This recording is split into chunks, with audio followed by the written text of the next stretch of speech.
practice. We are excited about today. We are extremely excited about the conversation about mental health and tearing down that walls of taboo within the church and just building that gap. So I just want to welcome you today, welcome you to having that conversation because we have to start somewhere, right? So we are excited today, and you should have just something for note-taking if something comes to mind. So this is really like an educational type of event. Maybe you don't need it right now, this moment, but you can take this information to someone who may need it, right? And we also have just a few items out in the vestibule, some resources if you want to, and we already have some bags put together. So there's some resources out there if you want to peruse that afterwards and gather that. So I'm going to open us up in prayer. And dear Heavenly Father, Lord God, we just thank you for this beautiful, beautiful day, Lord. We thank you for your presence in the midst of this time together. Lord God, we submit this time to you. And Lord God, we welcome you in this place, Lord God. We pray that the conversations, Lord God, is edifying and pleasing to your ears and edifying to the body, Lord. We thank you for just being in the midst, Lord God, and blessing this time. We pray that all conversations are fruitful, Lord. And I pray, Lord God, that anyone that is here in the building or listening on live stream, Lord God, I pray that whatever it is that they're looking for and whatever it is that they need, that they get it here today. So I thank you, Lord, and it is in Jesus' name that I pray. Amen. So I kind of already mentioned the purpose of the event. So it's really to educate, inform, and discuss how to incorporate our Christian faith with our mental health, therapeutic approaches. So historically, the church and mental health has been separated. And so maybe, in silos, people have went out and sought help to get, but a lot of times people don't take their Christian faith with them. It actually is separated. But I truly believe that you can't attend or the whole person without their spirituality. So when we do that, if we do it, you have like a fragmented person, if that makes sense. So it's important that we address the whole person. So that's the attempt here today, just to educate and just to come together and have some fruitful conversations. And our goal here is just to bridge the gap. We're looking to bridge the gap to remove the stigma. And so our order of events today, we'll have our speaker, we'll have Dr. Erica White, and I'll introduce her in a minute. And then after she speaks, we'll go right into our panel. And they'll have an opportunity to introduce themselves. So I pray that you have an educational time this morning, amen? So let's see, let me introduce our speaker. Our moderator today also is Clay Mayfield, and he will kind of lead the panel in discussion.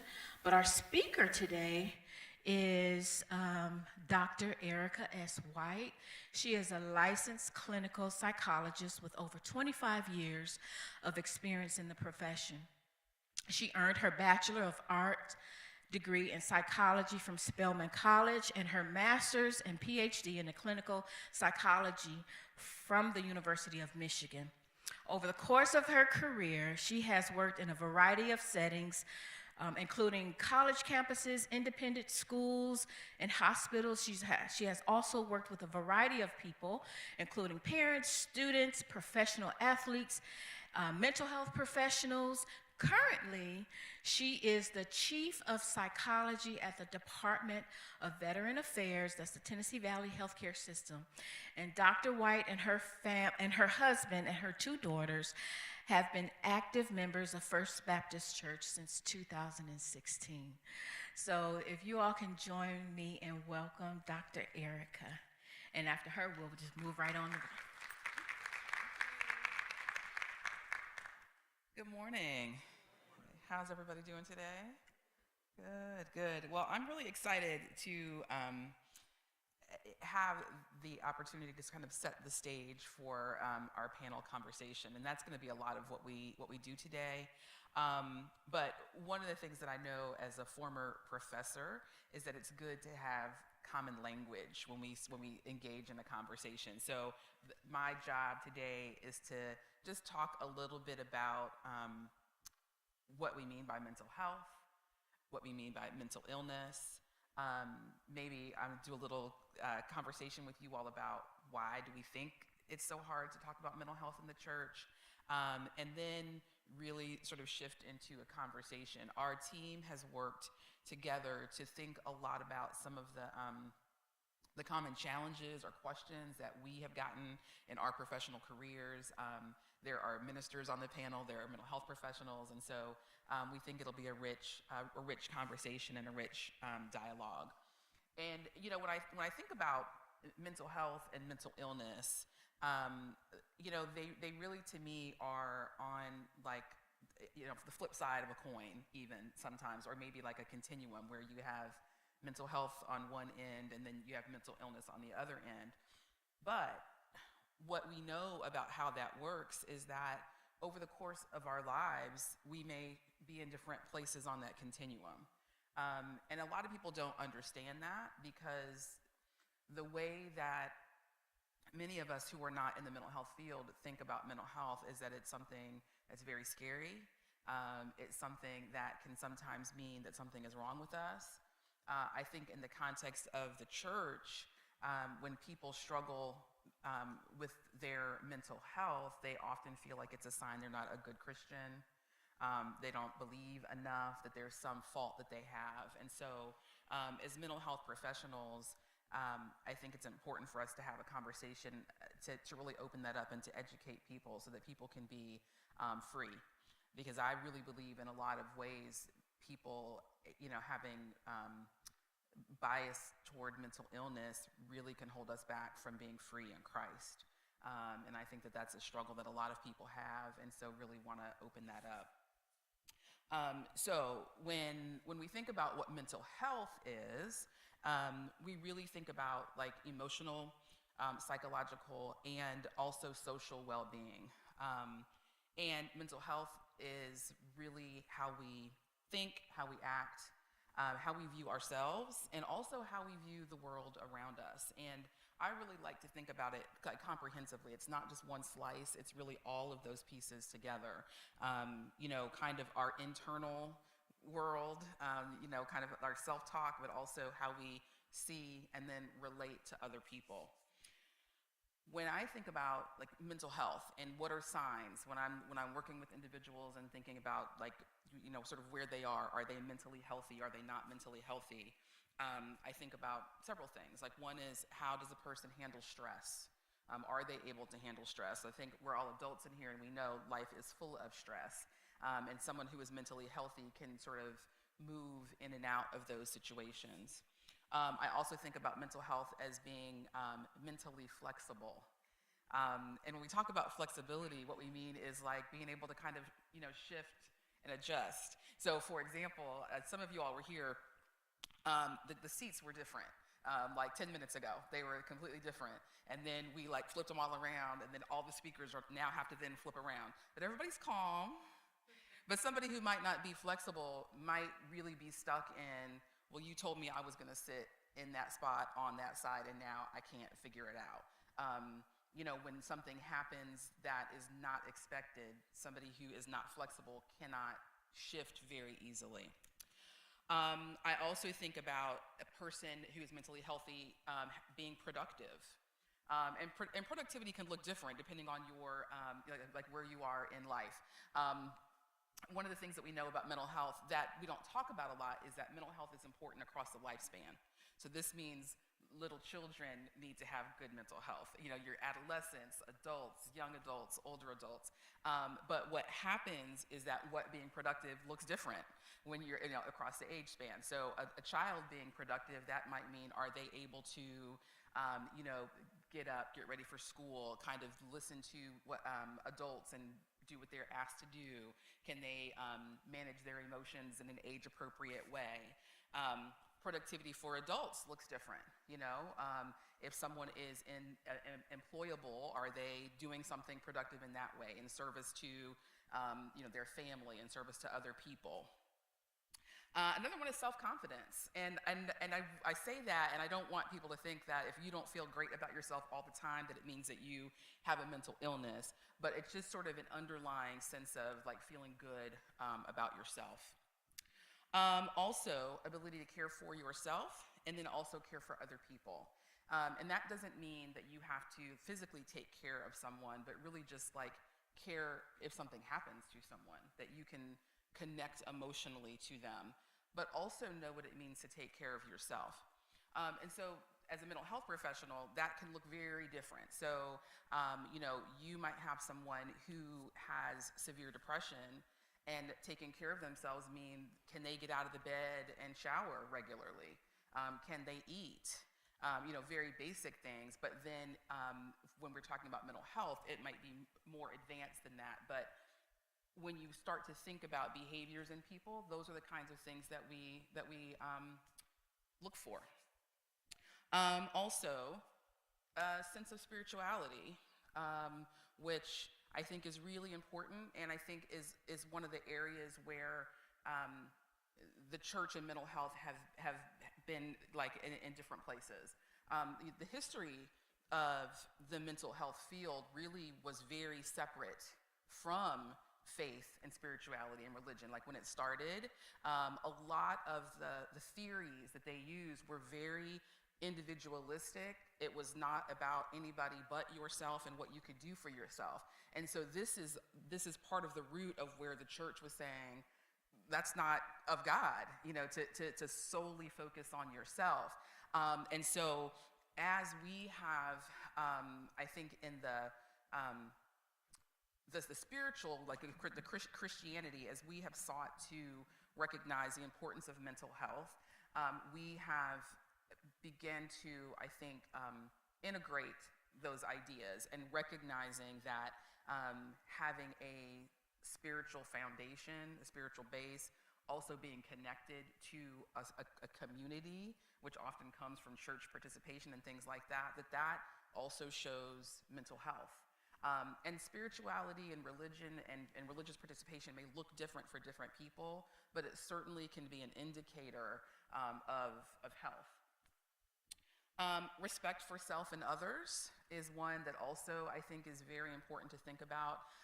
And I think about that as a professional when I talk to individuals, and maybe some of the things that they're doing, some of the behaviors that they're engaged in might lend me to believe like, okay, maybe you actually are having difficulty respecting other people or yourself. When people sometimes get in these situations where they, you know, are in unhealthy relationships or they're in a lot of conflict with people, then I begin to understand like, okay, maybe this is an indicator that this person may not, you know, be as healthy as they could be, because a lot of times struggles interpersonally can be an indication that something might not be going well. Sense of belonging is really important, and that's actually like just sort of a foundation of like sort of being settled as a person, is that you believe that you are connected to more than just yourself. So your belonging can be, you know, with your family, it could be with friends, your church family, other organizations and things like that. And when we have people who feel disconnected for reasons, then we know, okay, maybe something is going on. And then the last one, and this is not an exhaustive list, but just the last one is also like a sense of well-being, a sense of being content. And contentment does not necessarily mean that everything in your life is great, right? It's sort of like I am at okay in spite of. And when I think about that, Pastor has been preaching a lot about that, really, about challenges and how you sort of, are how you sort of sit in that space and know that God is with you even in that space. And so, again, that is a sign of mental health. When you have someone who feels restless, who feels really like nothing is ever right, that also lets us know that there might be something that is happening or someone is struggling. So when we look at the flip side or the other end of the continuum, when we think about mental illness, it can get a little murky if you're not in the mental health field, because again, I think a lot of people feel so frightened by what that means, but I want to break it down a little bit. So, when we think about a person having a mental illness or mental illness, it is a health condition. It's a health condition. And previously, I think we didn't think about it like that. Like, we didn't think about mental health as being like similar to or paired with physical health. We just thought it was, you're weak. People say things like you're crazy, and crazy somehow means something really bad that probably you have done, instead of recognizing that our health can fluctuate, and that our brain is an organ in our body, just like our heart and our kidneys and our lungs, and that sometimes we may have disease or dis-ease, depending, in our brains, okay? So it affects how a person thinks, how a person feels, their behavior, and also their mood. And it can impact a person's ability to really function day to day in the world. And the way that I like to think about it is that it can be mild, and it can also be very, very severe. So something that might be mild, we might call like an adjustment challenge, or something little. So that might be you have moved to a new city and you're having to get reestablished. Like, that's an adjustment, right? And that's a mild thing, and over time you get connected and then your life may settle down. Something severe, though, could be that a person is diagnosed with schizophrenia, for example. And schizophrenia is a severe mental illness that can be, that really primarily is treated with medication. And there's all kinds of shades in the middle of that.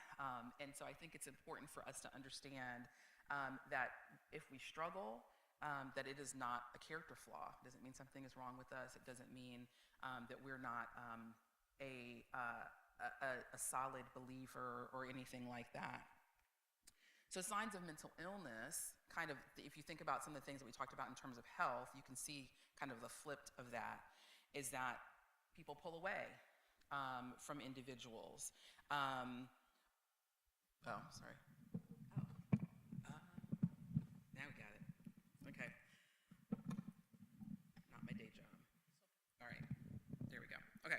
All right. So pulling away from people in activity. So sort of the drift into isolation. And one of the things that we know that can happen, like I talked about, mental illness can affect the way that you think. When you're not getting input from the world and from other people, things can start to look a little skewed and distorted because you're not getting, accurate feedback from the world. It can also, like, sort of an internal experience can be feeling numb and kind of disconnected. Like, things happen and you just are sort of like, doesn't matter. I don't care, that kind of thing. Feeling hopeless, feeling helpless. When people particularly might be depressed, that can feel like, I know I should get out of the bed, I know I should eat, I know I should shower, but I can't. And sometimes if you haven't had that experience, it may be hard to even understand what it's like for a person to be in that space, in that headspace. But that's really a sign that something is going on. For some people, it could be experiencing severe mood swings. And in the last couple of years, there's been a lot of talk about bipolar I blame this on TikTok. Everybody is, a mental health professional, and bipolar is not as common as people might think if you were on social media. However, when people have severe mood swings, like really, really high, happy, excited, joyful, then in the depths, crying, can't function, those kinds of things, that lets us know that something is probably going on. Because for most people, our moods don't swing quite that extreme. And so we want to sort of figure out what might be happening. Obviously, thinking of harming yourself, thinking of harming other people, that is not a typical, behavior that most people have.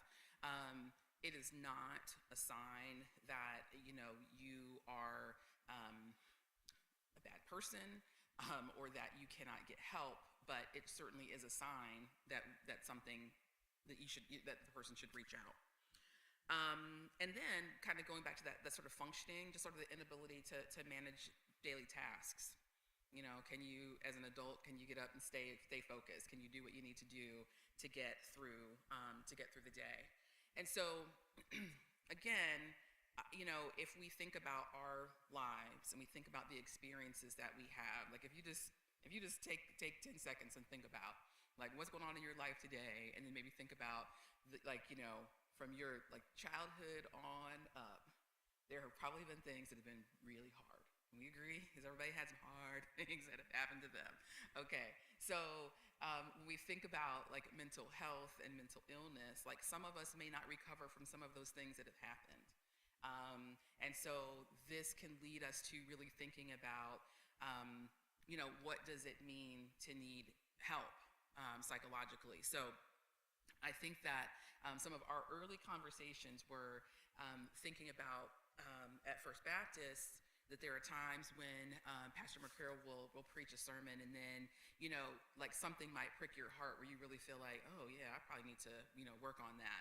But then you don't know what work on that means exactly, or how do I know if I really need to go and get some help and things, and what does help look like and all of that. And so that's part of what we're gonna spend some time talking about today. But I think that part of what why we wanted to do that is because we know people really sometimes struggle with what does that mean exactly. So here's a question I wanted to ask just the group. So what do you think about why mental health is not talked about in the church so much? So when you think about it in your experience, in the church or with, religious or church people, why do you think there's been such a separation? What are some thoughts people have? Yes.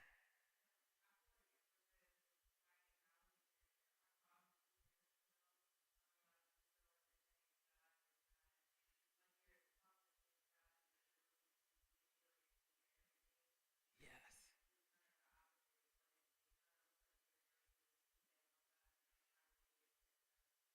Okay, so there's this idea that if you admit that you have mental health challenges, that you don't believe that God is a healer. That you're not depending on God, because if you gave it over, if you just gave it over, then you would be better. And I think sometimes a lot of people leave, feeling like that. The pastor will say, "Do you have a thing?" Yes. You come to the altar, you pray about it, and then you leave, and then you get in the car, and there it is, or there's that call from that person who is, giving you grief, and they're messing up your peace. But then sometimes people feel like that means there's something wrong with them. That if they can't get it right, I'm not praying hard enough, I don't believe deeply enough that God can do this thing. Other ideas? Mm-hmm.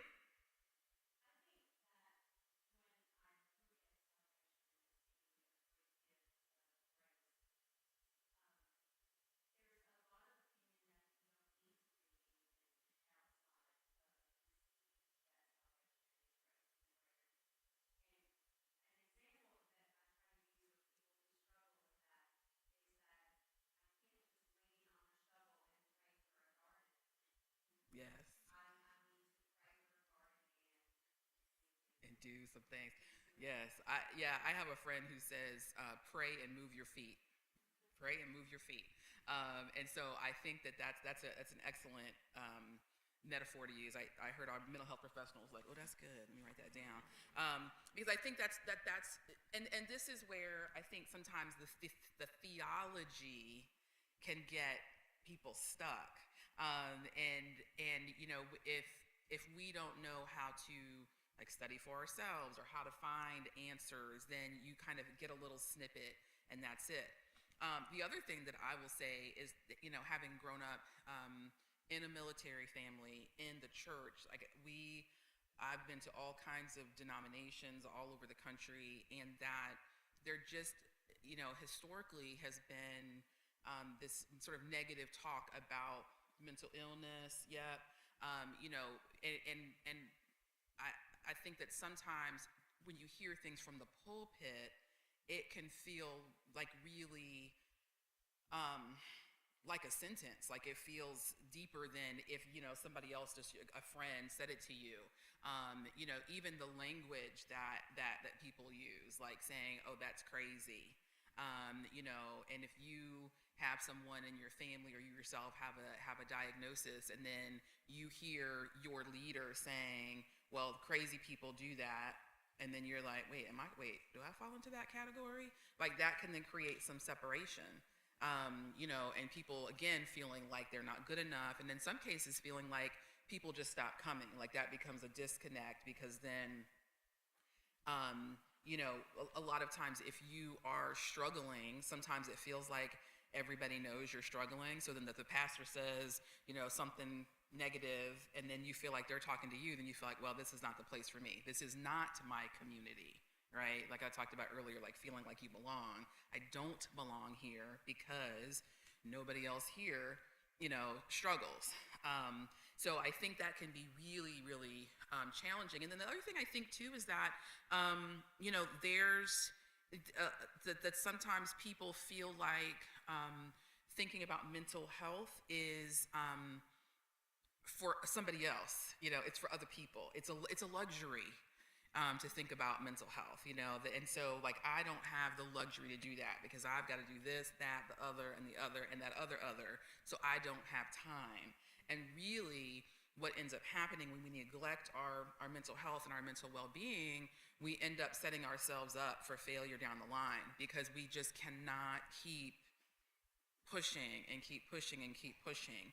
And one of the things that I think is really important for Black women to understand too is that, you know, the idea of, you know, Black girl magic and Black superwoman and all of this, and we can do it all, that is detrimental. That is detrimental to our well-being, because we cannot bear all of it by ourselves. And so I think we have to also unpack that, because that also keeps people from asking for help, because it's sort of like, well, if I'm supposed to have it all together, how can I then also need help? And we all need help. We all need support systems in our lives. And so I think that's really important. I'm watching the time. I'm gonna like speed through some things. So one of the things that I wanted to say is that, like, so therapy, you can go to therapy for anything under the sun, quite frankly. And what I think is really important to understand is that if it is something that is an ongoing struggle for you, it is important to talk about it and to process it. You know, one of the ways that I think it's important, if people are sort of like, well, how do I know if this is a thing? If you can't move on from it, if it sort of keeps showing up, or even you think like, oh, I'm good, and then, you know, like a week later, there it is, like that's probably a space for you to go and to talk about what's going on in therapy. The other thing that I want people to understand about therapy is that, you know, therapists are professionals. You know, sometimes people will say things like, oh, well, my friends, you know, I have good friends, I can talk to them. Well, your friends are going to give you their opinion, and they're going to have their, you know, stories and things about that, and that is not what therapy is. Like, you know, when you work with a therapist, it is a partnership, and their job is to help you to see and to understand some things, and then provide you the space to make the choices, right? So this is not about, you know, I've had a lot of people who've had not great therapists, where the therapists either talk all about themselves or the therapists give like their opinion, like, well, I think you should do this. I just want to say this. Like, that is not particularly helpful, because here's the thing. Like, sometimes people go to therapy and that's what they want. They'll say, I just want you to tell me what to do. But the challenge of that is that if I tell you what to do, I'm telling you what to do based on my life and my experience and what, you know, and the coping skills, the things that I have. That may not fit for you. And so what can happen is that person may be trying to help you, but can sometimes create more challenge. So the work together is for that therapist to understand your life, to then help you begin to figure out what's going to make sense in your life. So I just wanted to say that because I think sometimes people just don't understand how that works. And the other thing that I will say too is that, you know, it is okay if you meet with someone and if they don't click, it doesn't click. Like, everybody doesn't fit the first time with a mental health professional, and that is okay. That is absolutely okay. One of the things that we know that I think is really important to understand is that the most important factor that will determine if a person actually like does well in therapy is the relationship.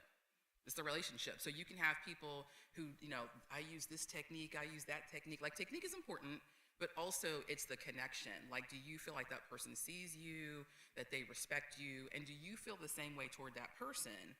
That then can facilitate, you know, the space to allow the work to be done.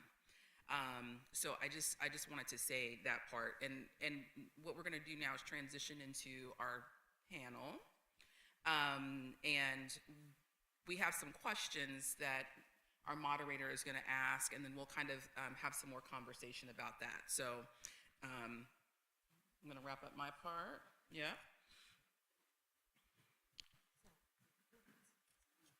Do you want to keep this for the? Oh, okay. Yeah. I'll let you get it.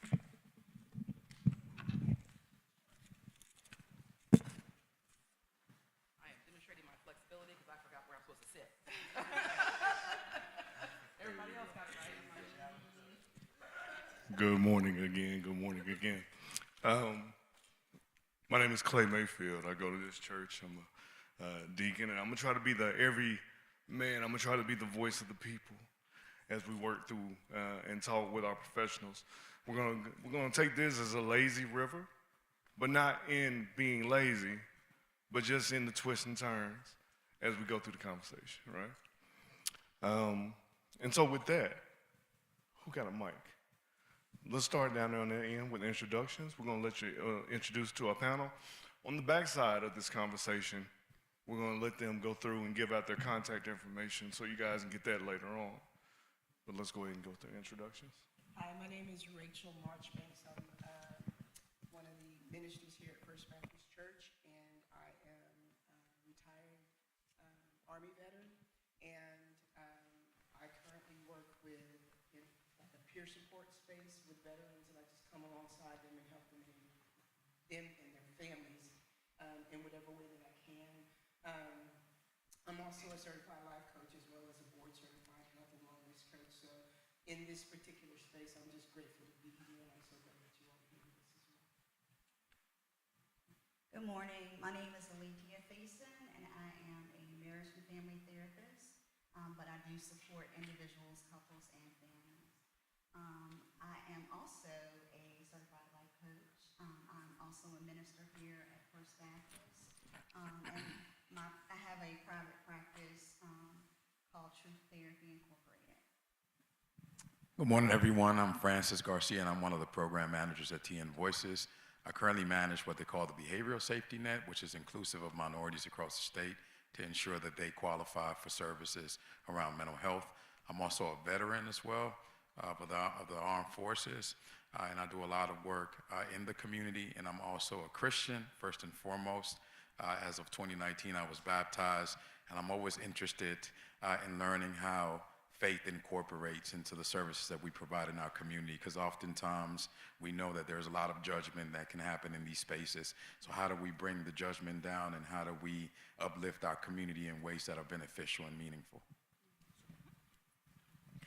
Good morning. I'm Dr. Michelle Stevens. I am currently the director for the Center for Fairness, Justice, and Equity in the College of Education at MTSU. I am a licensed mental health counselor as well, and have taught folks to become school counselors and mental health counselors for about 15 years. I have about 25 years of experience working with everyone. And I am Emmanuel Barnes. I'm one of the assistant ministers here at First Baptist. I am the team leader over the fellowship ministry, and I'm excited to have been invited to come and just share insight on the topic that we're discussing, and I'm really looking forward to gleaning from the other panelists that are here on the panel today. God bless. Yes, indeed. Yes, indeed. Thank you all. Erica, this first question will be for you as a launch pad, really for the conversation on, for a person coming in, how does therapy work? Let's get your insight into how does therapy work, and we'll start there. It's that's a great question. I was thinking about that last night because I was thinking back to when I was learning how to be a therapist. And that's a strange experience, actually, because when I went to graduate school, some of my classmates had been in therapy when they were younger, but I had never done that. And so it's kind of a strange thing when you know, they're sort of like, okay, now here you go. And so when I first started, remember I was talking about, like, it's not about giving advice and things like that. Like, I would think so much about somebody would say something, and then I would be like, okay, now I'm supposed to say something. And so you learn really quickly to be, you know, like, empathic, and so you nod and, you know, yes, and tell me more. Then you got to do something besides that, because you don't want to sit there for an hour and nod and say, tell me more to someone. But essentially what happens when you first go in is it's kind of like getting to know you.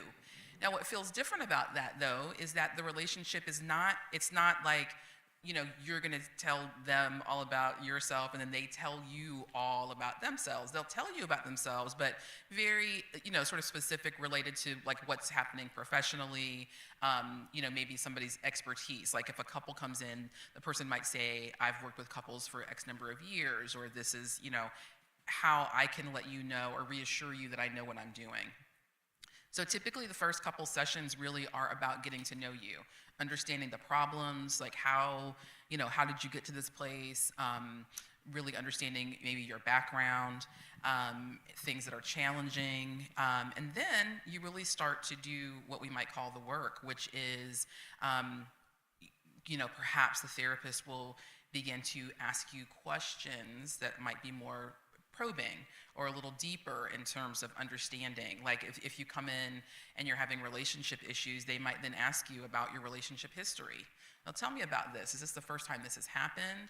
Oh, no, this has happened before. Okay, tell me about that. They're trying to understand patterns. They're trying to understand the way that you might approach a problem or think about a problem. And then a lot of times there will be what we kind of think about as an intervention. So they might give you something to do, some homework. They might, in the session, kind of, I know sometimes I might role play with people where if somebody's having a difficult like relationship interaction, I might say, okay, well, you know, I'm gonna be you, or you be this other person, and then we'll model kind of how to work things through. So the way that I think about like what therapy looks like behind the door is it really is a lot of work. You know, people sometimes feel tired when they get done, even though they're like, I just talked for 45 minutes, like how could that be tiring? But it's a lot of emotional sort of work that can be happening. It also can feel, I think, sometimes very vulnerable. Because, you know, in that space, you really are talking about the things that are hard. And if you're somebody who has it all together, like just sort of being vulnerable in that space, I think is really important. A therapist isn't going to make you do that, you know, so it's not like you have to, you know, get emotionally charged and you don't have to cry, but a lot of times you just sort of find that the emotion might come up.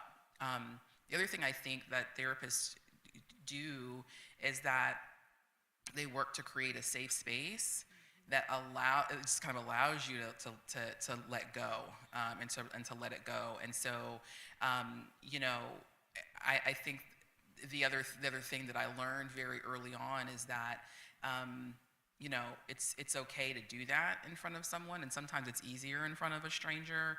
And a lot of times what I will do is just allow people that space, because many people in their lives don't have the opportunity to let go. And so sometimes people do just need to cry. You know, I've had people where they've done a lot of crying for a lot of sessions just because they didn't have the words to say sometimes, you know, the pain that they needed to release.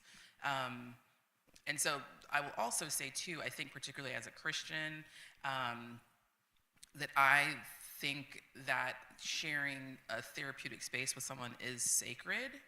And I feel very honored to be in a space with a person doing that work. And so I often share that. I will often thank the person for, you know, allowing me to bear witness to that, because I think that in and of itself is healing. So, and thank you very much. On that point, I had another question queued up, but I want to ask the panel, is therapy for the therapist? In those sessions, is it therapeutic? Are you focused on helping the person, or is it a let's both get to the finish line? Yeah, go ahead, Rachel.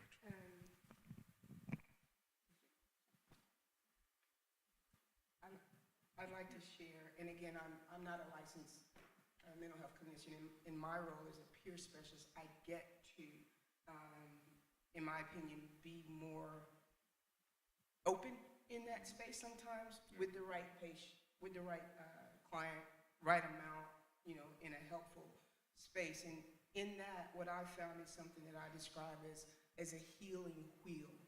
And with some people, what I found is as they are sharing with me, because perhaps there are some life similarities that are happening, that there's some things that are shared that help me, as well as what I share with them tends to help them. So for me, and again, you know, with the boundaries of what I'm able to do in my role, that I've found that there is something that I describe as a healing wheel.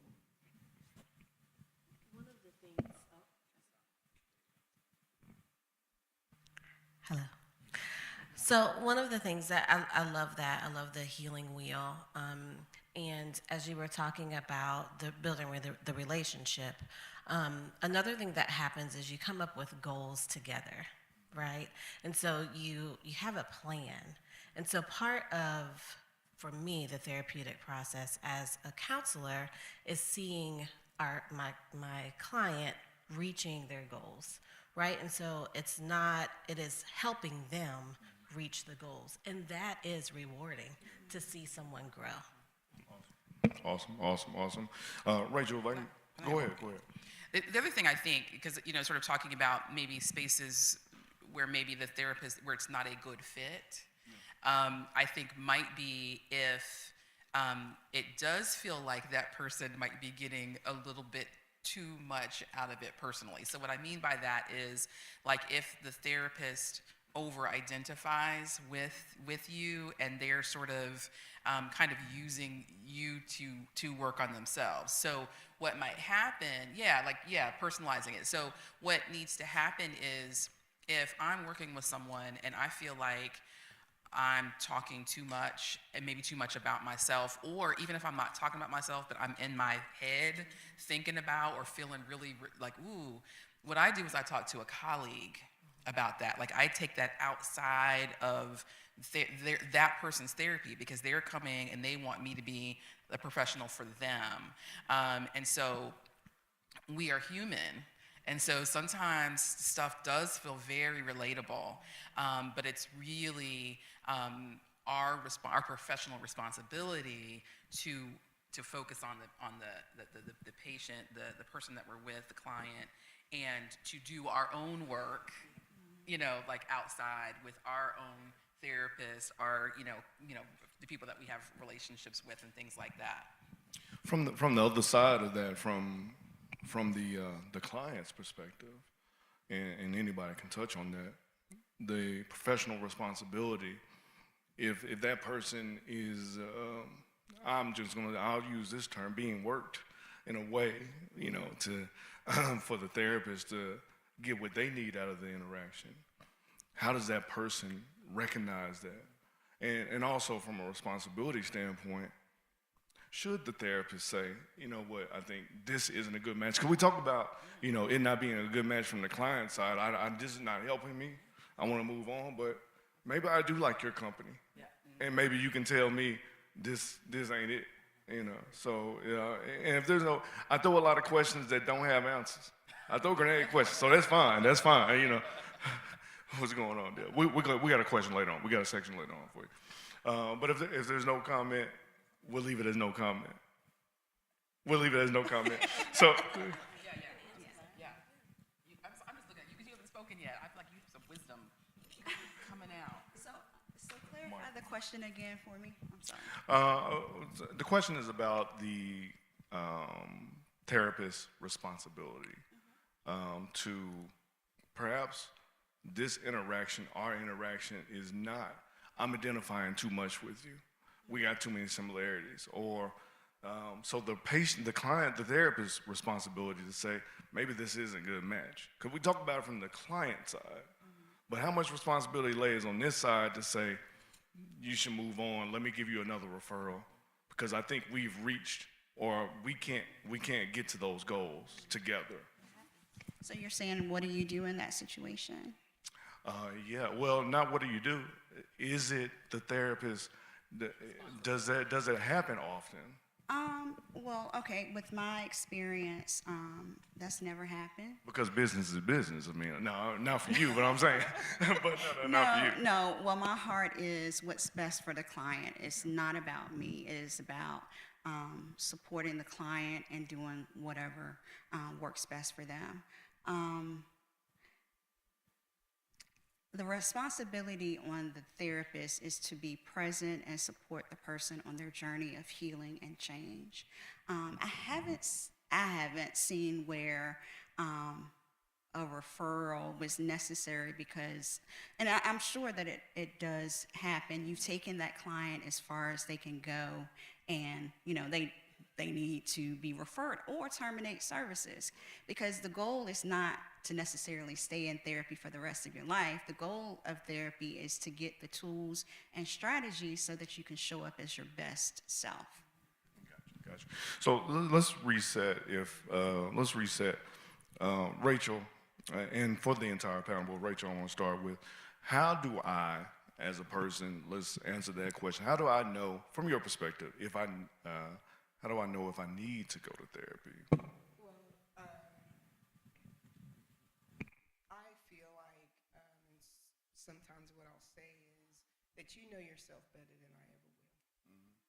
And when you can look inside yourself and know how you normally operate, and again, I'm not saying something way to the left or to the right, but I'm just kind of stuck in this space, and I'm not, the tools that I have, if I have any, they're not working and they're not helping me. And so I need some help in this space. Sometimes I will relate mental health with physical health. And if I have a headache, a regular headache, perhaps Tylenol will be effective. But if I have a migraine and I keep taking Tylenol and it's just not helping, in fact, it may be getting worse, then perhaps I need to reach out and speak with a provider who can help me in that realm. First of all, to identify that this is not just a regular headache. This may be something else that I need to have a little more tools or skills to help me process and work through. I happen to be, I live in active recovery is the way that I say it. I have a number of mental health diagnoses that I live with. And so I have to stay on top of that. And one of the ways that I do it is with my wellness plan. And this is for me, because these are things I've recognized for me, kind of what I just said, but this is me taking my time. So when I'm isolating, if I don't answer that phone, it's not a good space for me. And that's something that for me, I know I need to pay attention to.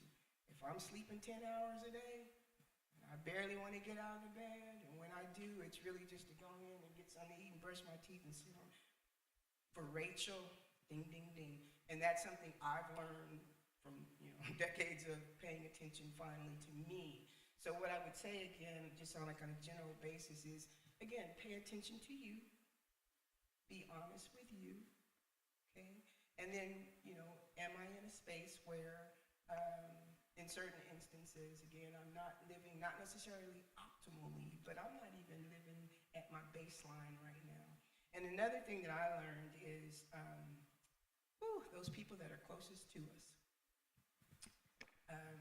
And sometimes for me it was difficult to take their feedback and receive their feedback. But they were the ones that saw me every day. They were the ones that said, no, Mama, you really didn't do what you thought you were doing. Actually, what you did was X, Y, Z. And I'm like, huh? So, to kind of pay attention to those that are close to you, the ones that we love and that are our support system, even though perhaps it may be hard to hear, but often they're the ones that can hold that mirror up to us and stay with us as we look at that and then say, perhaps I need to see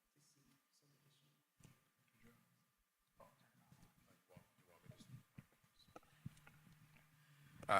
Just to add, I think one of the biggest challenges that we have as individuals is self-conflict resolution.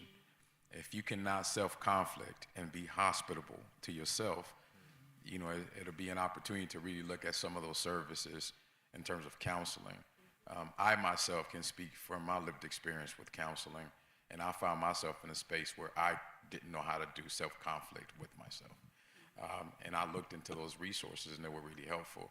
And just to that other question that you had in terms of the responsibility to the patient, I think if it's not growing you, if it's not advancing you, if it's not improving you, if it's not adding to you, then you yourself have to do an assessment of these counseling sessions. Are they benefiting me? Are they adding to me, or am I going right back to the same hole that I was in? And that's hard to gauge as an individual.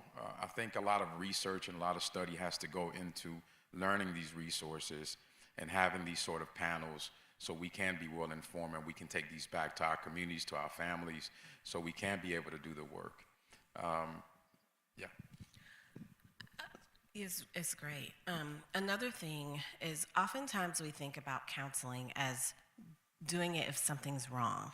And that's not necessarily the case. So if you think about a gym, we go to the gym to exercise our bodies and to kind of prevent some things, right? And so if you think about therapy and counseling services the same way, sometimes it's about prevention. Sometimes it's about making sure that you have the skills to be able to navigate through life, right? Because life's. And as life is life, and we have to really be able to handle some of those things. And it's actually better to do that when you're not in crisis. When you mention that, I'm just thinking about even when you stay the preventative, you get an oil change for your vehicle. And you ideally wait not until the oil light comes on. You flush out, you get new oil, et cetera. Did you have something else? No, that's there? good. Okay. Go ahead, sir. Yes, sir. As I was listening to Brother Francis was sharing about the idea with the self-conflict resolve, and also listeners, Sister Rochelle was talking about, Sister Rachel was talking about, you individually having to come to grips with this. I sit on the panel as a clergy person with none of the professional acumen of the persons that are here, but more so as a person who has benefited, from sessions and therapy and that kind of thing. And it's a lot of work to pull pull away all of the things that as Dr. Erica was saying earlier, upbringing, and everything that, growing up in the church and the stigma that came with mental health awareness and all that. You got to be real with yourself before this can be an effective tool or resource, even as especially as believers. You got to come to grips with the fact that this is the therapy is not the enemy. You follow what I'm saying? Yes, sir. The process, it's like Pastor was saying, how to process the process. And we have to get to individually to that point. So I put a lot of stock and, hold a lot of accountability to the professionals that do it, but I bring with it to the table if I'm going in and I've already decided, well, my church over the years has told me that, you don't go to, I'm just telling you what as I was going, you don't go to the shrink, you don't go to the, you understand what I'm saying? And if you do, then that means your faith is not, where it ought to be. We have to dispel those boundaries, those holdbacks now as we see what mental health and our lack of dealing with it on this scale has done to different components of our community.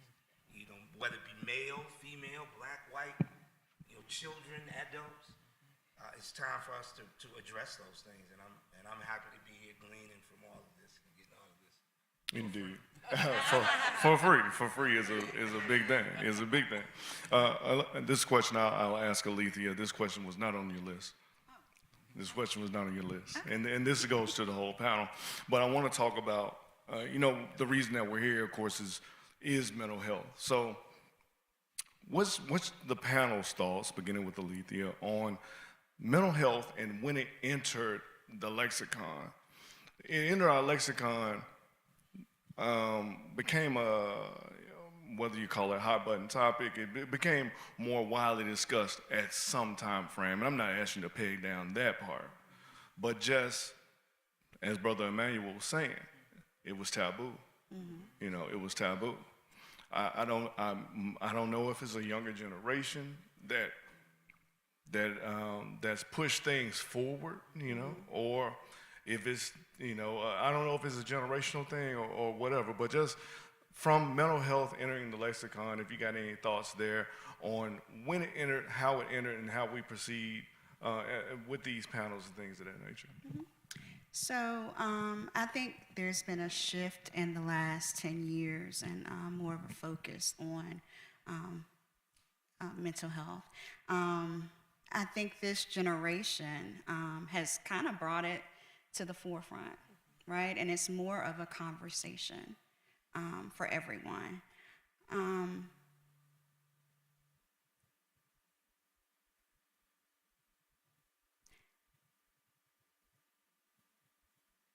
Having or exploring therapy and all of the things that come with it, there's nothing wrong with that,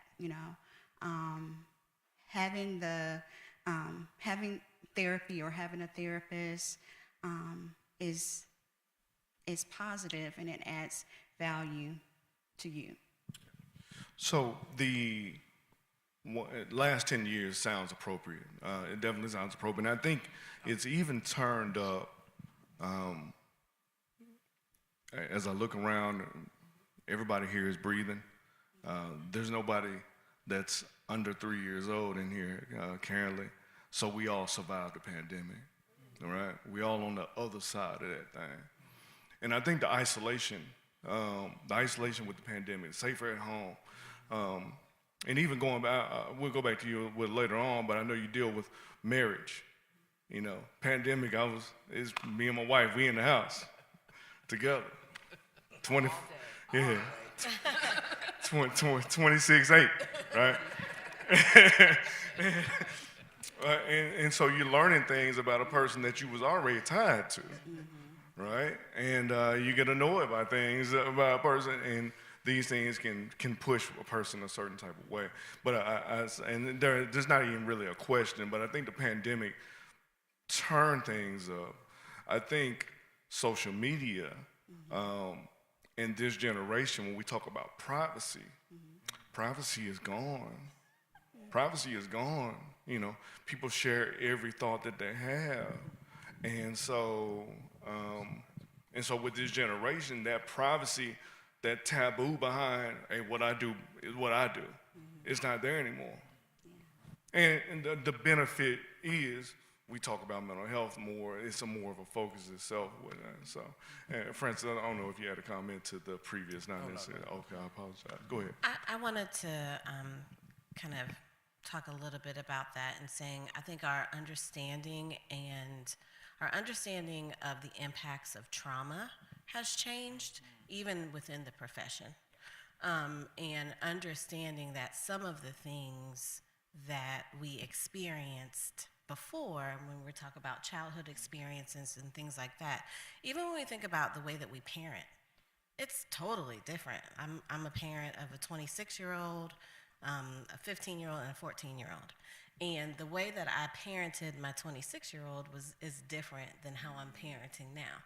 And a lot of that has to do with my profession and my understanding of, you know, the impacts of things that happen to us, right? And the word trauma is overused, right? It is overused. So when I was teaching, we talked about trauma with a big T and trauma with a little t, right? And I think we all experience those traumas with a little t. The traumas with a big T are the ones that have that lasting impact. But I think our understanding of it has changed. I think different things that are happening in the world. So you mentioned the pandemic. There's also a lot of, when we talk about some of the things that we've had to watch as a nation, people dying on TV and us seeing that, it opened up the space for us to have to talk about it. And I think that has happened with social media, with our understanding of the implications of mental health. I just wanted to add something too, to think specifically about what that looks like in the church. I think that the church has had to adapt and change. Like if you just think about how, you know, church services have shifted, and I think that pastors have been getting more education themselves about mental health and a different kind of understanding. I think even just sort of access to information is very different than it was, 50 years ago when a person went to seminary or to, a theological institution. They may not have had any conversation about mental health, like only focusing on, sort of the Bible and all the stuff that I don't know the technicalities of, but that has expanded. Like, for example, this past fall, I went and did a couple of sessions with the ministers in training here. So even just that, right? So not that my responsibility is to train them to be mental health professionals, but just an awareness of these are some of the things that people struggle with. So I think even that has just opened us up. And I did want to make a comment about sort of across the lifespan, because I've worked with children and I've also worked with older adults. And therapy with older adults is challenging, because so many of them, are like, I got here in my life not by thinking about all the things that went wrong, but sometimes giving them the space to just sort of say, like, well, that was hard. I'm sorry that happened to you, again, can be really powerful. I do some of that with my mom, and sometimes she, I'll say, well, what about the impact of this? And she's like, I have never thought about that like that. But then she'll think about it, and then she'll say, I just, whatever the answer might be. But I think just, it's for older folks, it's sort of, this is how we did it, but that doesn't mean they weren't impacted by it. And giving permission to recognize. And if I could just kind of just quickly, being permitted that space is invaluable as someone who comes to the realization that all of these years, the thing that has been stigmatized by what questionably, arguably for me, my life is church. Growing up from very young all the way up to this very, present time, my life is surrounded in church, and so I'm hearing this all the time. And so being given the permission to say, it's okay, for you to communicate that. It's okay for you to articulate that that's a problem that or that's something that you're wrestling with. So I want to stay right there, actually, and for you, Reverend Barnes, from the clergy side, what's your thoughts around, does going to therapy mean that I'm not, a good Christian? We had a question comment earlier, but from the clergy side, a clergy perspective, what's your thoughts there as far as therapy and our Christian religion? For me, absolutely not.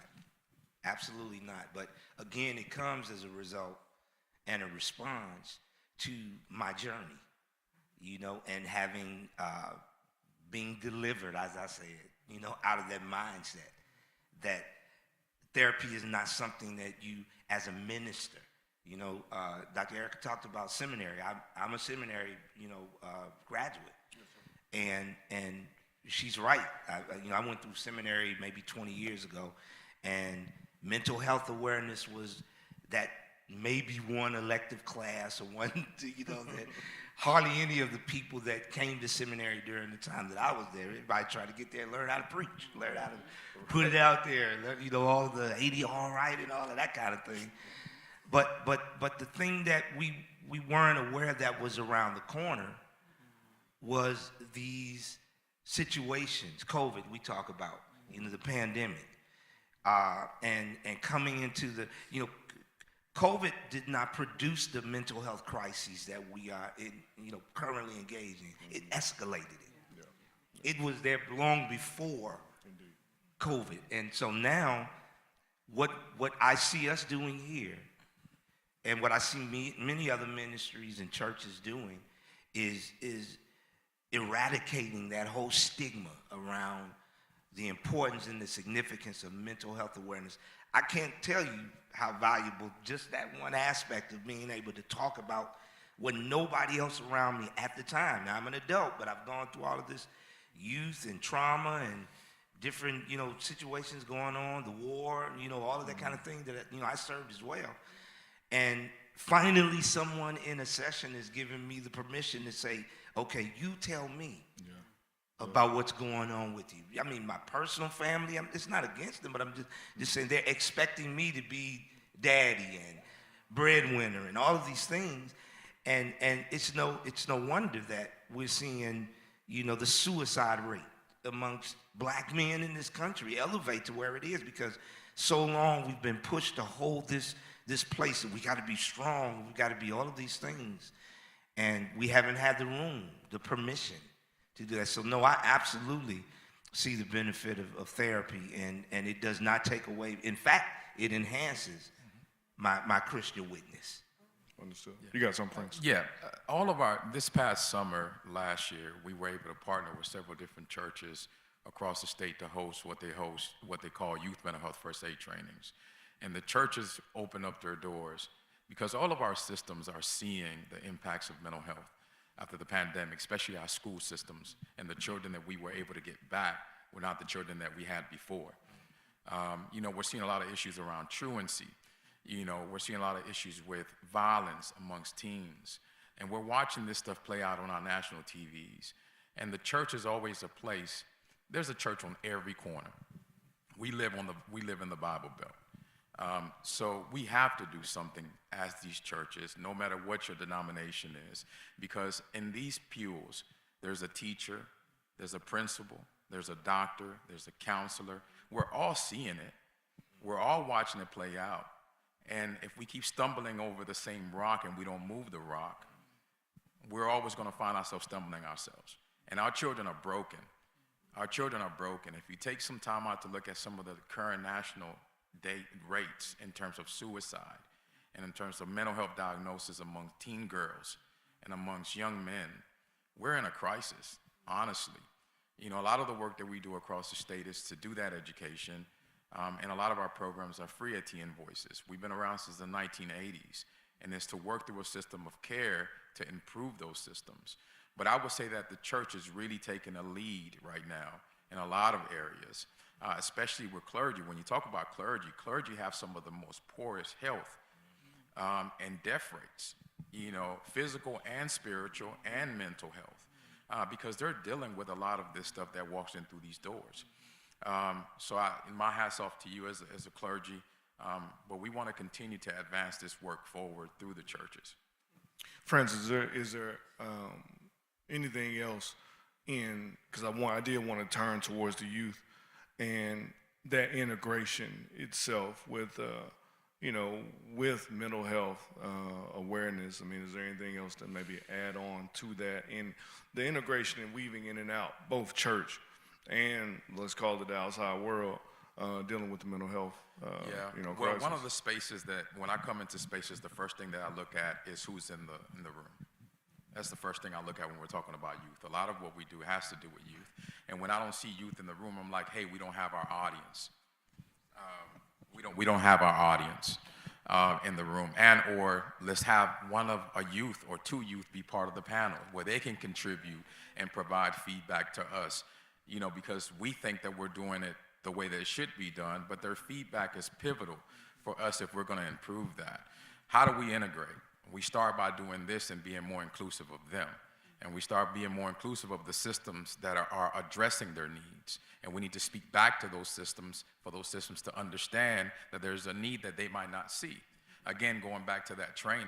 A lot of the training that I was able to pull together, we pulled in most of the school districts from Wilson County. We were able to train a lot of teachers that went back. But the feedback from those surveys were individuals identifying that they just didn't know or didn't have the knowledge. How do we educate ourselves and how do we educate our teens? How do we apply pressure to these social media platforms where there is more content out there to educate our children? Because they're being fed things that we don't even see, but yet we're watching it all play out. With, I'm 40 something. Don't worry, I just happen to drink a lot of water and I look real young. Yeah, I don't even know how old I am anymore. I block it out for my own mental health. But coming up in that generation, growing up in the 80s, 90s, we were allowed to be. We were kids in a different sense. The definition of a child has changed. We grow up. And whether you grew up with a silver spoon or not, you want your children to have better than what you came up with, right? And so with that, just when I think about sports, I have a son and I have twin daughters. My son has played soccer since the age of 3, right? He's been involved in sports all around. And I think about the load that's put on him, on children. They're from the very early age, they're asked to hit these tasks, whether it's sports, academics, the arts, whatever the case is. Yeah, and it all pours into them. And really, when you think about it, the ask is a lot. The ask is a lot. And so working with youth, I know you work with youth as well. Are you seeing an influx, or is it an influx of youth being using these services, getting whether it's discussion or whatever. My son, hopefully he doesn't hate me for saying this, but my son at 16, 17, he's been involved with therapy since he was 15. Just from a sports psychologist standpoint, and meeting the ask while keeping grades up in school, while doing this, while doing that. And so, any comments? Yeah, so we partner with several different schools, Antioch High School, Lipscomb Academy, several different schools in Wilson County. We do workshops. The cool thing about sports is that you have an audience. You have an audience that meets, that gathers. This past summer, I was able to do a program with a middle school in Wilson County with the football team. We were able to partner with the Titans. We got free tickets for them to go watch the Patriots play against the Titans. We sponsored the football banquet for the school. But more importantly, we were able to gauge the kids' mental health. And it was one question that I asked to these kids, and I'm very passionate when it comes to children, and they take to me very well. And my question was, if you have something to love, stand up. And out of that entire room, there was a little black boy that didn't stand up. And I had a conversation with him on the side. He had nothing to love. His mother worked at Whataburger. They were living in a car. He already had 2 charges, okay? 2 charges, delinquency already. So he's on his way to become a criminal. How do we help that one child have something to love? So when you have that audience, you have to be very intentional about what questions are you asking? How are you deploying whatever that resource is around mental health? But working with coaches, working with schools is extremely important, but also creating additional leaders within that group to go back into that school community where there is no bullying, right? Where there is no mistreatment of someone else just because they're not an athlete. You know, how do you create that environment? How do you generate that culture? That's something that we always got to continuously think about. That particular child we're doing a lot of work with, and I'll be coming back and doing that program again with them this year. But we just have a lot of work that we have to do, and we have to find money to do it, and work with nonprofits collectively to continue to advance and move things forward.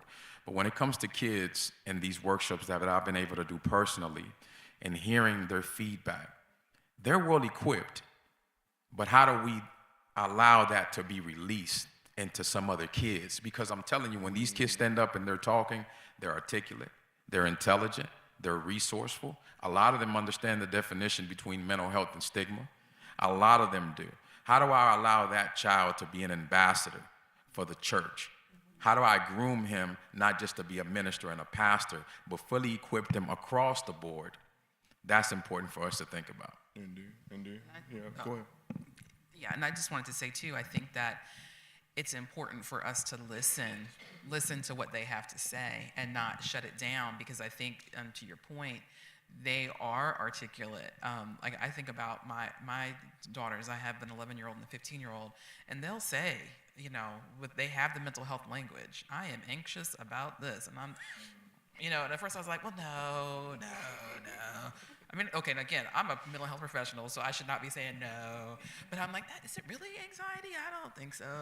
And then I'm like, you know what? Wait a minute. Like, how am I telling you what your experience is? So I think that part of what we as adults have to do is to let them say what they need to say, and for us not to be so quick to be reactive and shut it down, because, you know, they are looking for us to squash it. So if they give us an in and then we shut it down, then they're like, never mind, I'm not going to do it. So I think that a lot of what, you know, like when we think about the good and the strengths that they bring, that we have to, you know, sort of sit back and listen and let them lead us. And then we can use our expertise, right, to integrate with them.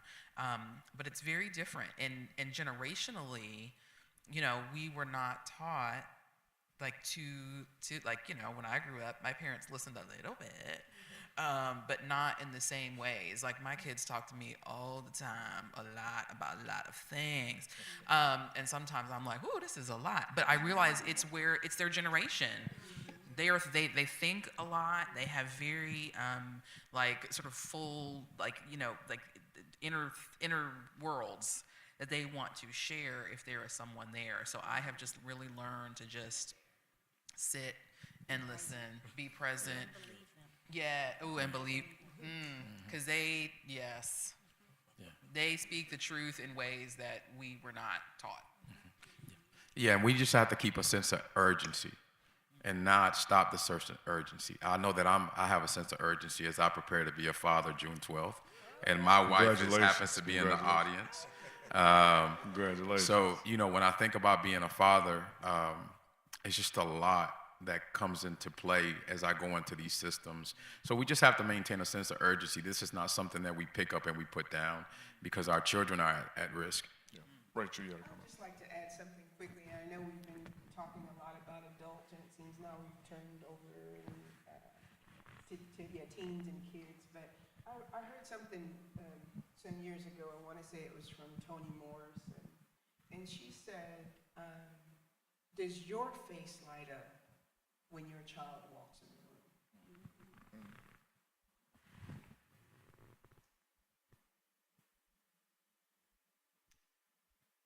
Do you take enough time to celebrate that baby when they walk in the room? Hey, Ma, hey, Papa, I did such and such at school.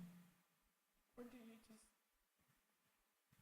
look right over them and go into something else? And I say this because, forgive me, I've, you know, been able to connect with a lot of people, and when I meet older people, men in particular, that have been shut down,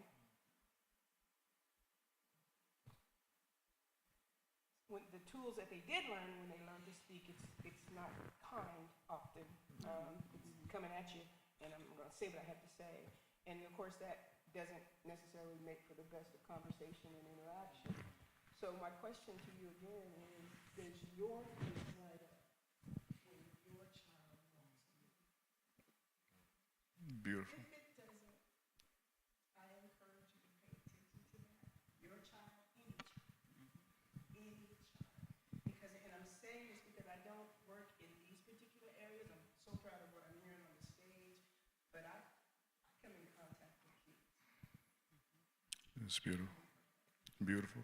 Michelle, I do want to ask this question, and looking at it maybe from the parent's perspective, right? How, what's your thoughts on identifying rebellious teens versus a cry for help? Versus a need. And so, some people want to see the world burn, and then some actually want some help. But, but how do you make that identification from the parental side? I think they're the same. It is a cry for help. I appreciate you asking that question about do our faces light up when our kids come in the room? I feel like from my experience and from working in the field and just living, we are a stressed society. We put so many expectations on ourselves and on our kids, and I don't know if any of us are really coping well with life. And so when we see that in kids, when you think about a baby, congratulations. Think about a baby, they can't speak with words, but when they're crying, right, they're telling us something. That is their way of communicating. And so I think that we have to listen to our kids, our teenagers especially. I am parenting teenagers right now. And I'm a single mom, right? So it is just me, right? All girls. And my children are 16 months apart. They won't watch us, so that's okay. But when I think about, you think about how kids, how teenagers, especially teenagers, they communicate. Sometimes it's not in the ways that we're speaking, right? Some of them have emotional intelligence that's a little higher than others, right? And so my children also, they talk about square breathing, but they were raised by a counselor, right? Like they should know that, right? But there are other kids that they don't know, and what they're saying, what they're doing really is a cry for help, or maybe just the way that they communicate, the way that they're communicating, and we have to learn how to listen and to be able to identify that. And so maybe it's not rebellion, maybe it's I need a little bit of attention, maybe it's I need a little bit of love, I need a hug. Yeah. Good deal. Go ahead, Lee. I think also as parents, I have three, 24, 23, and 19. I think oftentimes too, kids have challenges with navigating some issues of life because they haven't seen it modeled by us, right? So we may not have the best ways of coping with things, and so our children learn from us. And I think that sometimes as parents that we need to look broader and resolve some things and allow yourself to be vulnerable around your children, right? So if you're upset, like if there's a death in the family, there's this thing with you got to be strong. Being strong is an unrealistic expectation, right? And it doesn't allow you to honor your feelings and deal with the emotions in the moment.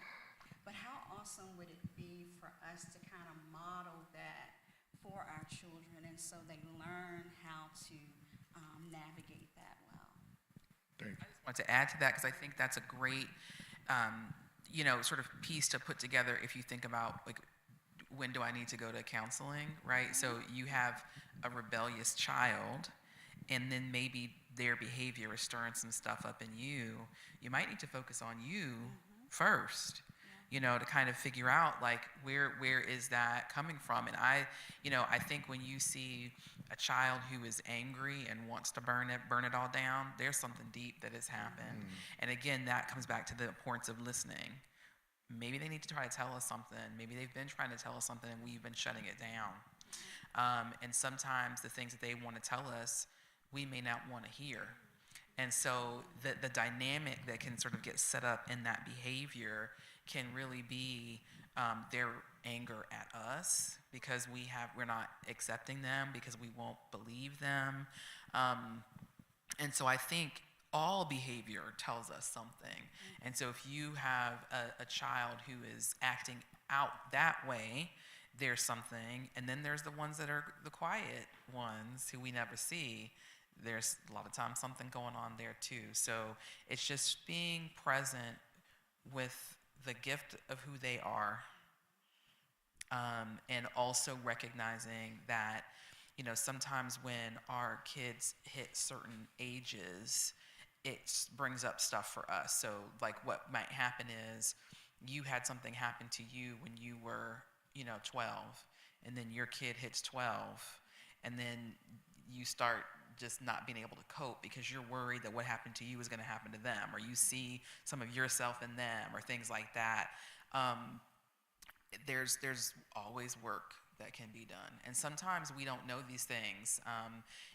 Like I've had situations where I've worked with people where they were fine, and then like maybe that age hit with their kid, and then things kind of fall apart. So, I think it's important to recognize that even if their behavior is challenging, like to figure out what it is that they're trying to say. And that's not to say to let them be abusive or, like destructive or anything like that, but to understand that it's telling us something. I think it's also, I love all of that. I think it's also important to understand that some of the behaviors are developmentally appropriate. So there is a little bit of when they become aware of their own understanding of who they are or whatever, their awareness increases, their identity changes, and they start to question the world. So some of that is developmentally as they are functioning, their brain is kind of cooking is what I say. Some of that is developmentally appropriate. Gotcha. Francis, you can go and we'll transition to I think also, too, it's important for us to create positive environments for our children and put that on steroids. Like literally, put it on steroids, whether it's going to the museum, whether it's art, whether it's poetry, and you participate in that, and you be inclusive of your child in that, because what does that create? That brings forward the artistic side of a child to express. Oftentimes we are just in this silo as a family, but if we can invite them to the table and say, hey, there's more to me as a parent that you should come learn about. And then therefore they learn about themselves. When I was growing up in Miami, I grew up in a little place called Pork and Bean Projects. And this was in the 90s, and this is still the name of this place. And in order to go see good, you had to go over the bridge into North Miami. And we did this every other weekend. And I went and got to see nice houses. And my mother talked about, see how that's built, or look at this house, or we went and saw the beach and this beauty. But then we went right back to our ghetto. But I always remember what was on the other side of the bridge. Mm-hmm. I always remember what was on the other side of the bridge. And that gave me hope, and it gave me promise that there was more to life. And when I went to the military, I got to see the world from a different perspective. Now our children are being bombarded with so much negative right here. Thanks. And this is on steroids. So just think about what you need to be as a parent.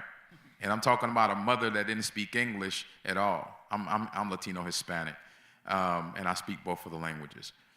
So this is a mother that understood, I need to show him that there's more than just these food stamps. I need to show him that there's more than just the violence of him having his friends being murdered in front of him. I need to show him that there's more. We have to figure out a way, how do we put parenting on steroids and create an influx of positivity every single day, so when they do walk in, you always smile. Indeed. I want to transition back to back to adults. And I'll go to Alethea with this question then for the panel. Just a scenario of, so I heard the sermon, last Sunday, and it pulled on me. And I think it's time for me to explore therapy. Where do I start? Where's the beginning, the jump off place? Great question. So I think the first thing is to identify what it is that you need help with, right? If it's maybe I need additional tools in managing maybe the highs and the lows of my emotions.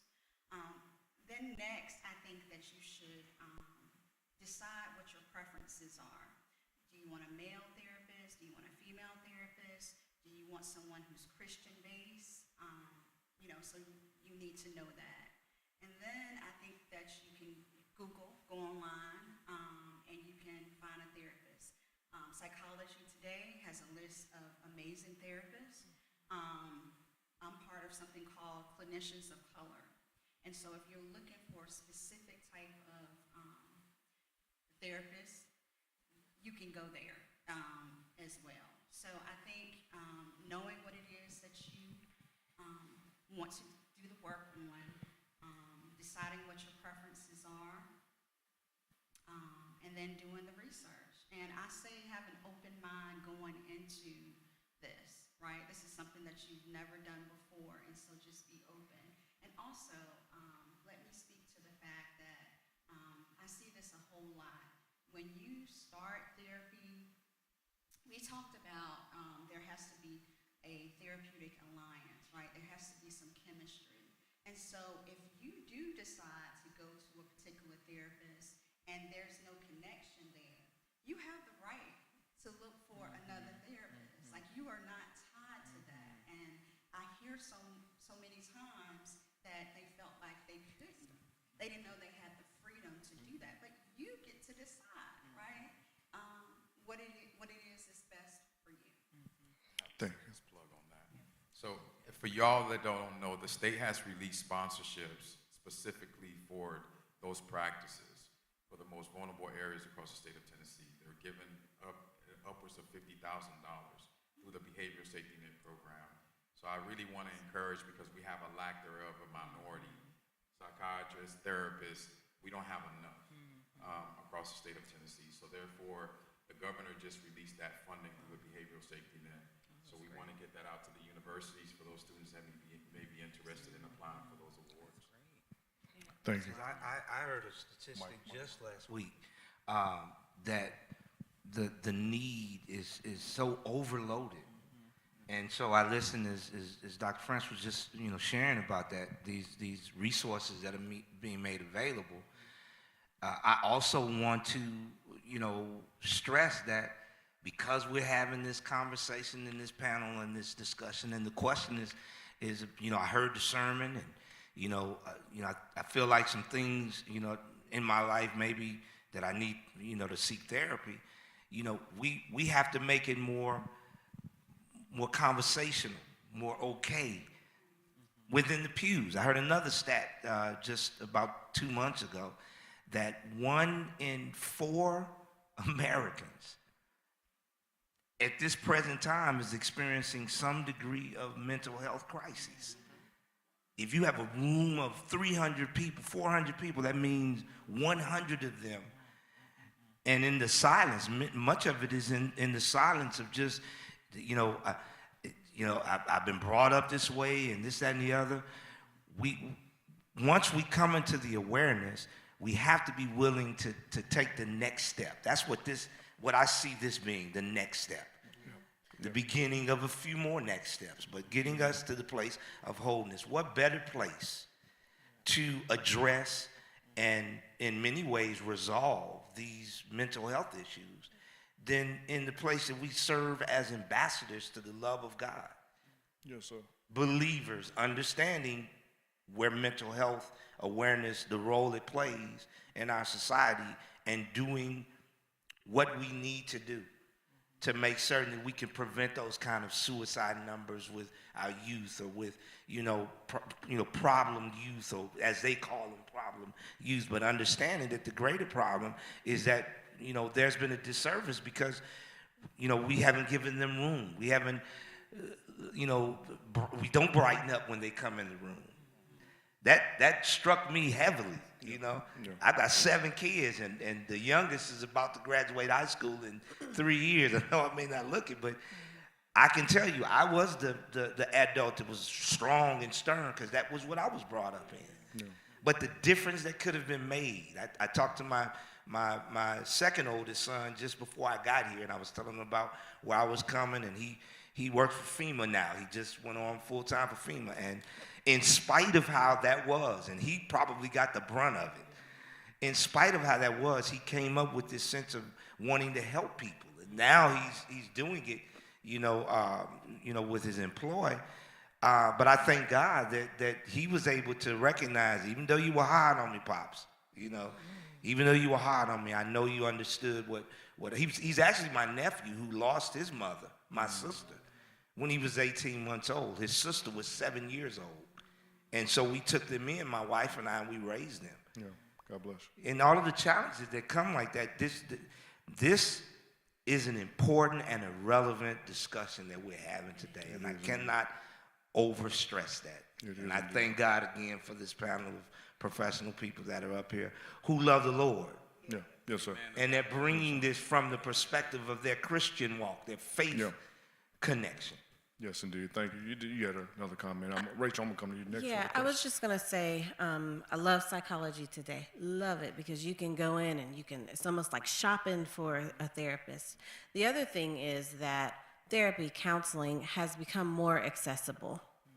And so you don't actually have to walk into a room anymore, where some of that, there is a lot of vulnerability in that, right?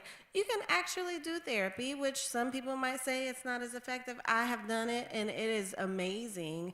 And even from the practitioner aspect of it, it has been freeing, I think, for my clients, because that level of vulnerability was, it was just different, right? Gotcha. So all of that to say that therapy is also more accessible now. And so even to get started, you may start online. Like, you may actually be doing therapy virtually from your car, from your phone, however. And so I think that it's easier to get started. Yeah, gotcha. Thank you. As we hit about 20 minutes left, and I want to allow time for you guys to give your contact information, and also for 1 or 2 questions if there are from the crowd. I'm going to hop around topics, so it's maybe not as streamlined. Rachel, I do want to ask, any advice for caregivers, and where would they go or should go for support? So someone that's associated, I'm assuming associated with someone that may need help, or actually, no, it's not associated with someone.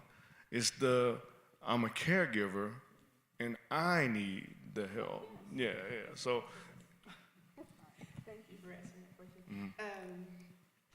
Caregiving, and this is some information I got off from the CDC's website, and so that caregiving is an important public health issue that affects the quality of life for millions of individuals, mentally, physically, socially, and financially.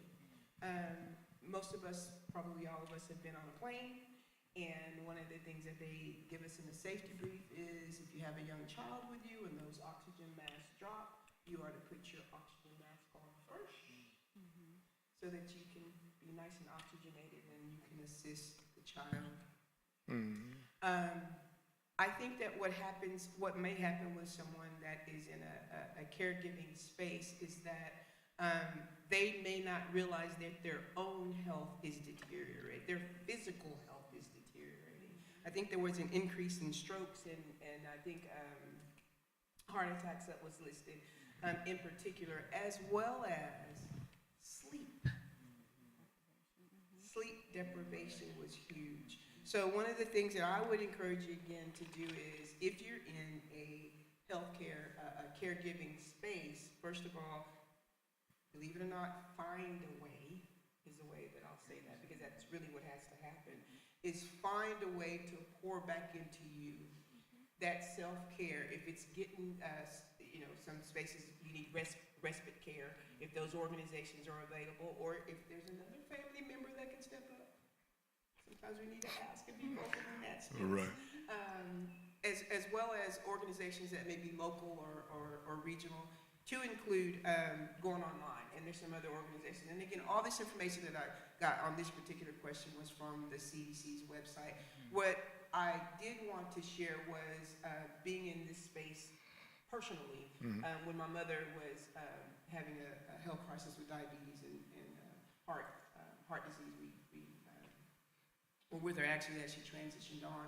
And that space and the way that my two sisters and I were able to work together, not just take care of mama, but take care of each other.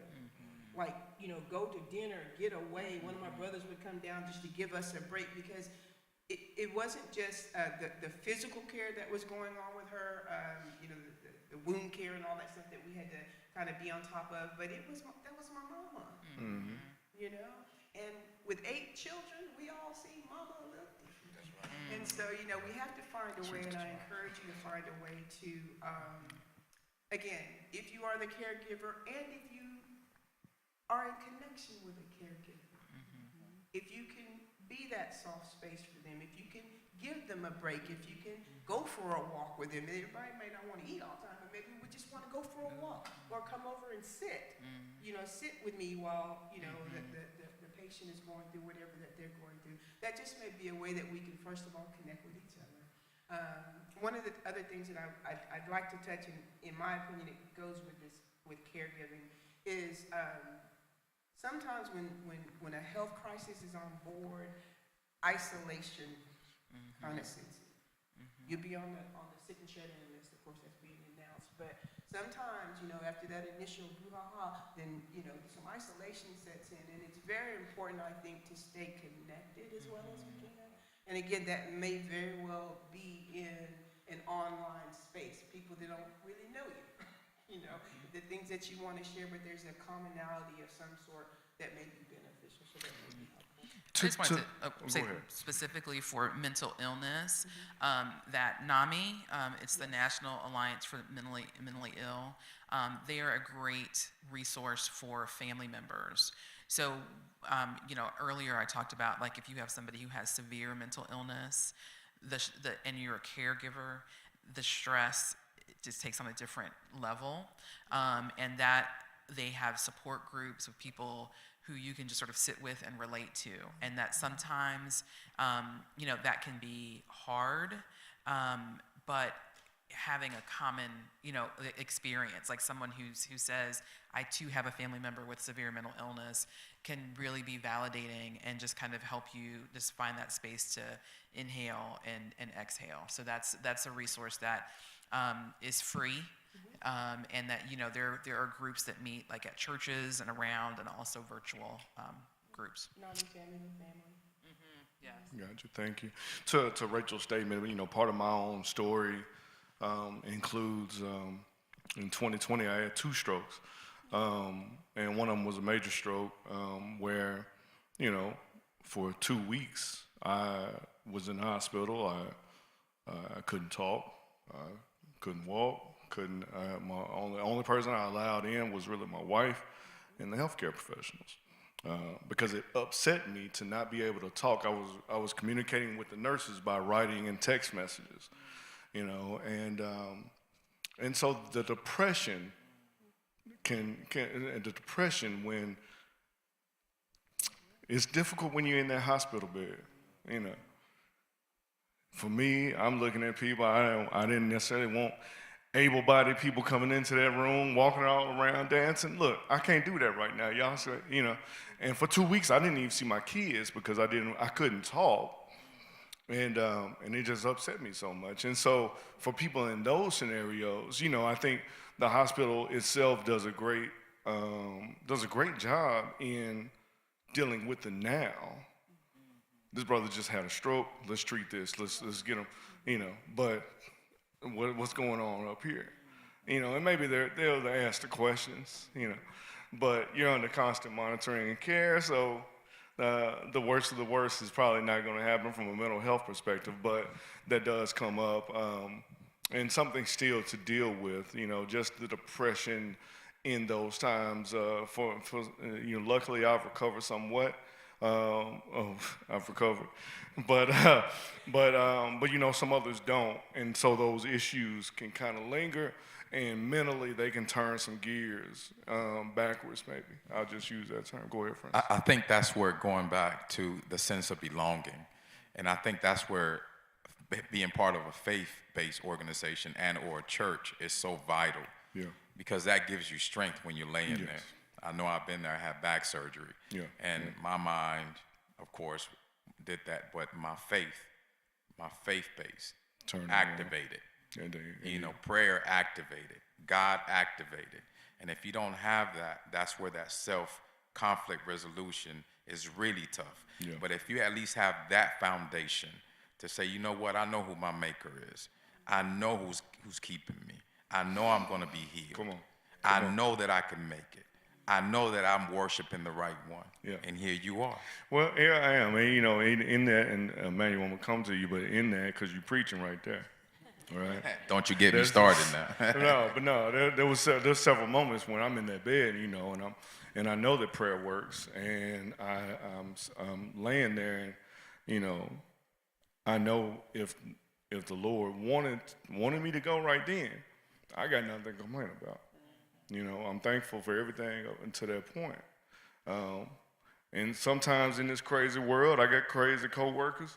I wouldn't have been mad if he did take me. But, Reverend Emmanuel, I do want to come back to you with this question. I prayed for God to remove my burden, and it still feels like it's there. Did I do something wrong? Well, initially, no. And we have a tendency of seeing it from that perspective because we are a right now kind of, society. We want answers right now. Right. We want results right now. Right. And the God who we serve, and we can look historically from a biblical perspective, from many of us from personal experiences. We're on the other side of issues that years ago we thought we weren't going to be able to survive even then. You talk about when you were there in the hospital as a result of the stroke. How long ago was that? 2020. 2020. Here you are 4 years after that. Yes, sir. I'm quite certain that while you were sitting there in that bed, maybe when you first came into the understanding of what had happened, yet you're realizing that you can't communicate and you can't do all of those things. I can't speak for you, but I can say were I in that situation, I'd probably be asking questions. Is my time coming? Am I ever going to be able to survive? I can't walk. I got to learn how to, all of these things that you now do. Thank God, praise God for all of that. But think about, all of the people who come to like we talked about, hearing a sermon from our pastor. And here we are at the pulpit, at the altar. And we're coming to the realization that we really got some stuff going on. And it's not to take away from that bad experience in the hospital, but many people are coming up each Sunday, and they're feeling in much the same the way you felt in that bed, helpless. And I've been praying, and I've been fasting, and I've been seeking God's face, and I've been reaching, and I've been doing all of these things, and it doesn't seem like God is listening. It's not us. Right. It's not you particularly. There may be some things in your life that you have to take inventory, and you have to say, okay, these are some things that I need. I must hold myself accountable, and I must understand where I am in this process. But when you're at that place where you're seeking God, you've continued to seek God, and it doesn't seem like the answers that you desire are coming. That's when our faith walk really has to kick in the high gear. And these kinds of discussions, I keep going back to it, are the things that are helping us and are going to help us to reach beyond the veil, to reach beyond the place that we've so many times in our experience have thought, okay, there's something wrong with me. I mean, that really touched home when Dr. Erica was sharing on the front end that we have this natural tendency of thinking there's something wrong with me. But we have to go many times through the process. We have to go through the process, and part of the process may be this moment in time where we'll get to look back in retrospect and say, I remember when I thought God wasn't answering my prayer. And then all of a sudden it came. Yeah. You know, all of a sudden, just there's a quote that I'm a movie buff, and I'll say this and I'll be done. There's a quote that was mentioned in a fictional movie. I'm a comic book fan. I grew up with comics. But in the movie The Dark Knight, about Batman and all this, the commissioner, the district attorney made a statement. He said the darkest part of midnight is just before the dawn. And it stuck with me in my Christian understanding that just in the nick of time is when God always, historically for me, has always come and set things right, or at least started me down the process for deliverance or for, resources being, made accessible and all of that kind of thing. So what I say to that is, challenge yourself to say, hey, let me seek the help that I need. Because oftentimes when we ask that question, we sink into that isolation. We go back and say, God ain't listening to me. Oh, it's me. Or it's some idea. And we sink deeper and deeper into that isolation, when all the while we should be, talking and receiving the kind of help that we're hearing about on this stage today. I think there's a moment where you have to embrace your test that God has delivered. This test is mine. And if it was meant for somebody else, it could have went to somebody else. But maybe they weren't at a point maybe they hadn't reached, that point where they don't have the knowledge to get through this test. And it would have broken them. It would have crumbled them. And so embracing that test, and the Lord, he's put me on the long path, and it's rocky, and it's jagged edges at times, right? And this is for all of us, but, embracing that test, I think, with the tools available, which comes back to the therapy, comes back to the Bible. It comes back to our friend group, and this is actually a question I want to ask before we close and I get your contact information. What do you guys say to somebody that says, I don't know if I need therapy because I got a good group of girlfriends. All my boys, we can sit around, watch the game, and we can talk all this out. What is there to sell therapy to that person? Nobody's picking up the mic too fast. I think I think a fair question is to say, so when you're with your friends, is the conversation always on you?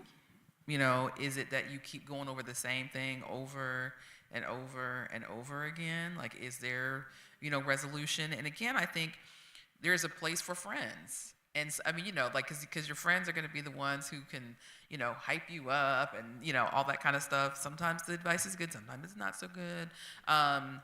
But the role of a therapist is different. So to me, it's sort of like, what are you seeking? So are you seeking sort of support and camaraderie, or are you seeking some resolution? And sometimes we're not ready to seek. Sometimes we're not ready, and that's okay. But I think it comes that's sort of that being honest with yourself piece that becomes really important. So to me, it's like, if you're truly ready to get the work done, if you really want to move, beyond that thing, that's kind of how you know. And then sometimes, your friends may be thinking, I wish you would go to therapy and stop talking about this thing. So it may be that you ask your friends, do you think I should be talking to somebody else besides you? And see what they say. And see what they say. Right. Yeah, no problem. Go ahead. A therapist is an objective person, so they're neutral. That's the benefit. Yeah, because you have someone who doesn't have, what is it, a dog in the fight, right? They're really just there to help you without knowing all of the other stuff that has That's happened. behind you. Yeah. I also, for some reason, I'm a guy that a lot of guys call, and I don't even know why, because I tend to be very blunt and upfront. One of the things that I say to the guys is that you are what you think about all of the time. And I got that from Kevin Tradul. And when I talk to these men, they're always wanting to hear the same thing that they're saying to me for me to be accepting of what they're saying. And you have to be if a true friend will give you pushback, a true mentor will give you pushback and not be accepting of the same wheelhouse. Again, going back, are they repeating themselves? Are we having the same repetitive conversation? So ever since I started my faith walk, I've been able to baptize 2 guys. And I've been able to train one young man who was homeless to go to the military. He graduates the same month my son will be born. But it was that pushback. And if you're able to make it through the pushback, I know that you're somebody who I can help. Right. You know, especially with us men. You know, we tend to be very tough and very jaded. We want to be accepted for whatever we're thinking and whatever we're saying. So we have to challenge one another to not be accepting, to let's just get together. My boys will just be accepting of this. No. Do you want to be better? Do you want to grow? You know, you're a father now. You're a husband to be. You know, you got 2 children out of wedlock, whatever that looks like. How do we push back against that and hold each other accountable? That's something that we often don't do. But it starts right here in the church. Yes, sir. Yes, sir. I don't know if there's mics available for any kind of questions, but before we get to questions and we close, I want to allow everybody that has a professional service that they would like, if you get your pens and papers ready, if you want any contact information, if you guys want to share any contact information so people can reach you after this if they want to, you know, seek out your services. Okay, so my private practice is totally virtually. I do have some cards out in the foyer. You could always go to www.truththerapyinc.com for more information. All right. All good. Are there any questions? We got a mic ready to roam around. We got a question or 2 from the audience. Anybody got any pertinent, burning questions? We got 1 or 2 over here.